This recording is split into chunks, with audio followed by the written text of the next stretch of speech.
housewives of the 19th century novel, deconstructing Hogwarts, tree climbing. These are just a smattering of actual college courses offered to today's undergraduates who will be well prepared to enter the workforce as magical, semiotically fluent arborists. But you may ask, will they be able to intelligently parse the lyrics of Beyonce? If they took our next guest's course, the answer is yes. Kevin Allred taught a class called Politicizing Beyonce for years. He has a new book out based on the course called Ain't I a Diva? Beyonce and the Power of Pop Culture Pedagogy.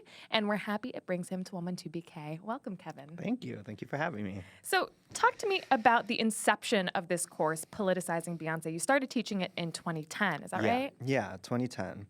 I had been a Beyonce fan. As many people are. Obviously. And always into pop culture in my studies. I have a background in American studies and women's and gender studies. So, I was always searching for just fun ways to bring pop culture into the classroom. And so when I got the chance to design my own special topics course, I was like, why not just pair a Beyonce song with a different reading, all by Black women kind of throughout history.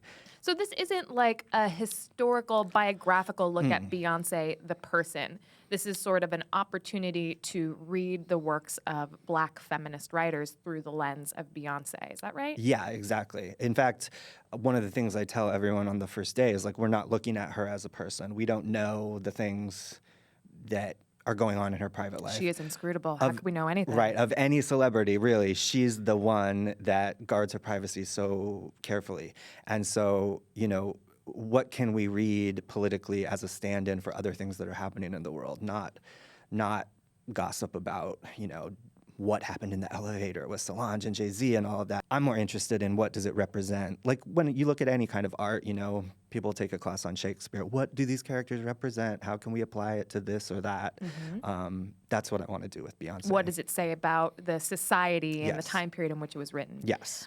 Do you get any pushback or raised eyebrows about your being a white man teaching a class about Beyonce? I mean, this is sort of blown up and you're kind of like the world's foremost Beyonce academic at this point. I don't know if that's true. To me, it's like an intro to feminism class using Beyonce and Black women's texts. Also, I just try and facilitate conversations. Rather, I don't lecture about what this lyric is. We watch a video, and then we start chatting about, what did you see? What did you see? Okay, should we argue? Is there an argument here? Is there debate over what was happening?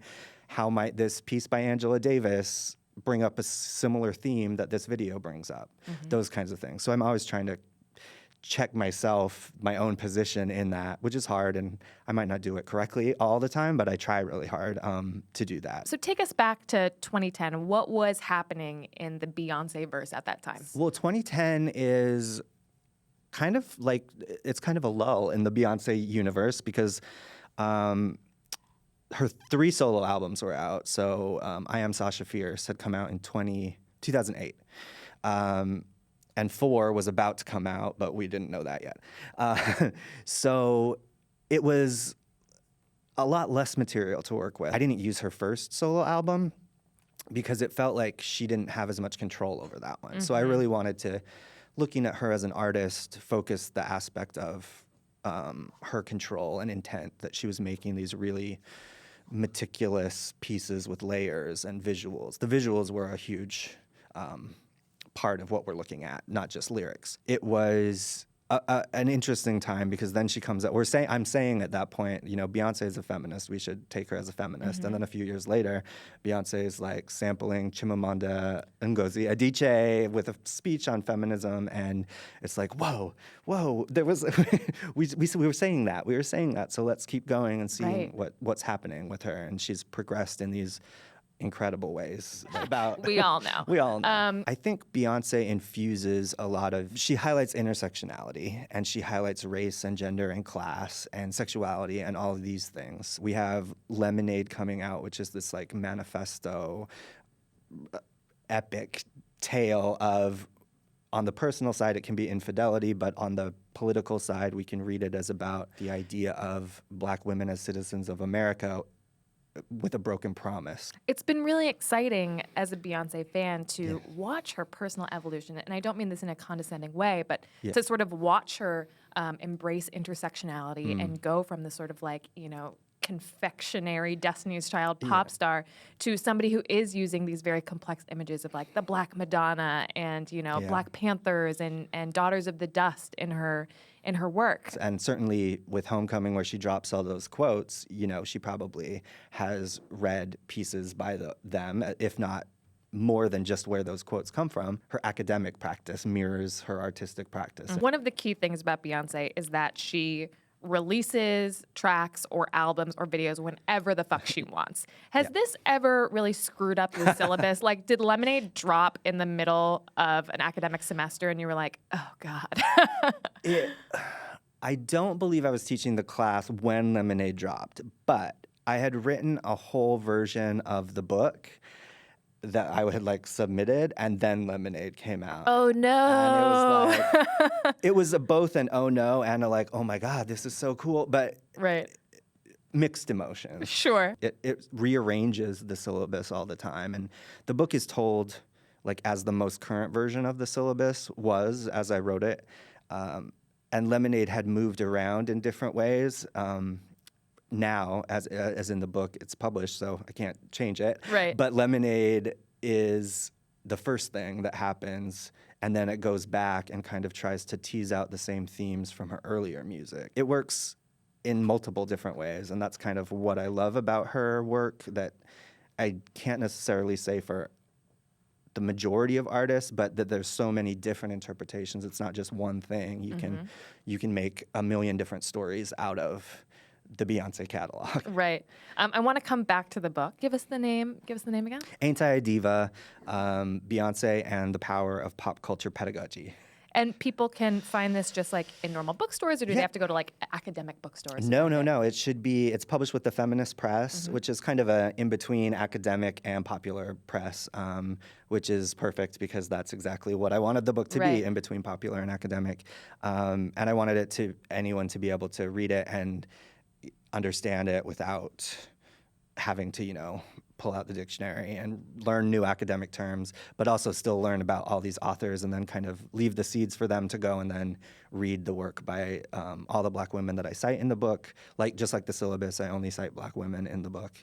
And so I wanted it to be kind of a little introduction, the class in a book form, so you feel like you've taken the class if you read through the book. Yeah. So you talk about how the syllabus for this class is it's exclusively Black feminist authors, and about how maybe you've gotten some heat for being a white man teaching a Black feminist course. But do you see a responsibility, or what type of responsibility do you see as a white male academic to put these types of texts in front of your students, and maybe even sort of like, I don't know, sneak them in the back door, get people in with Beyonce, and then make them read bell hooks? Yeah, no, that's exactly the kind of idea I had when I started the class.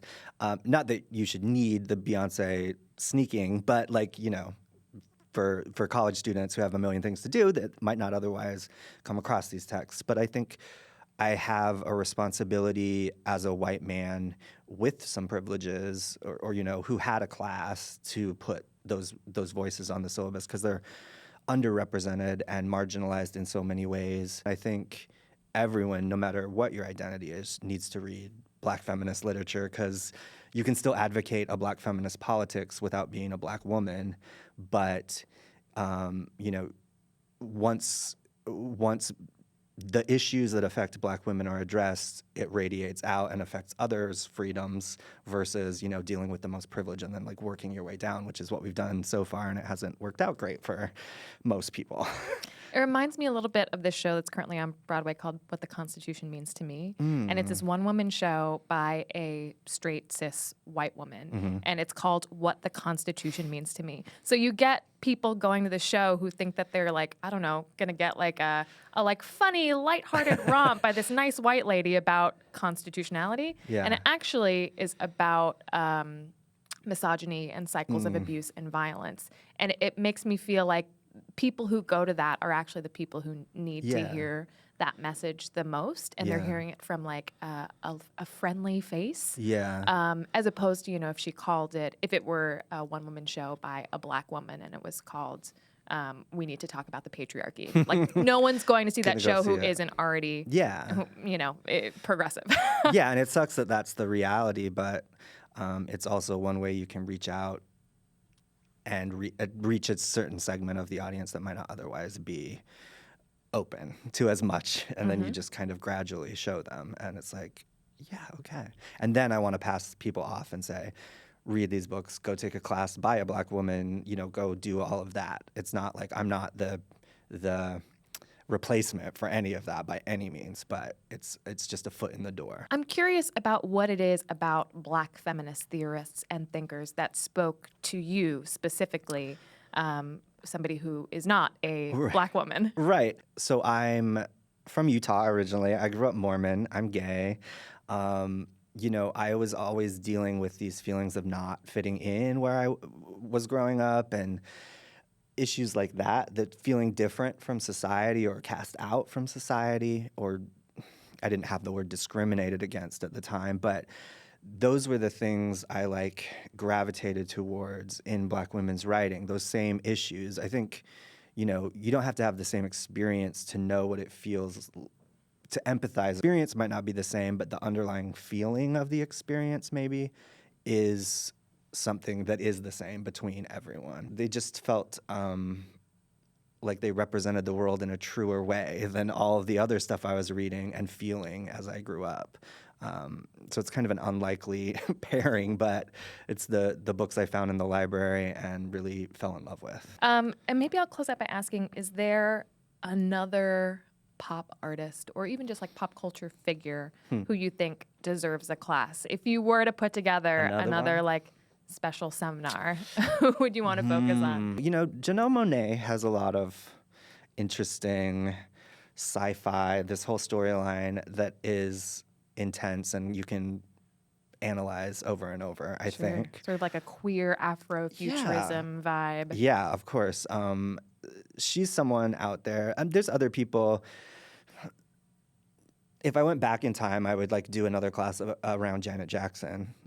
Because she was my first. Beyonce is my true love, but Janet Jackson was the first true love. Yeah. And they have a lot of similarities anyway, so maybe I would just be repeating the course with Janet Jackson's music. Yeah, I think Janelle Monáe out of anyone right now. I like a course from Janet to Janelle, and then you can figure out what comes after whatever. that. I'm not good with subtitles. Well, Kevin, thank you very much, and we appreciate your time. Yeah.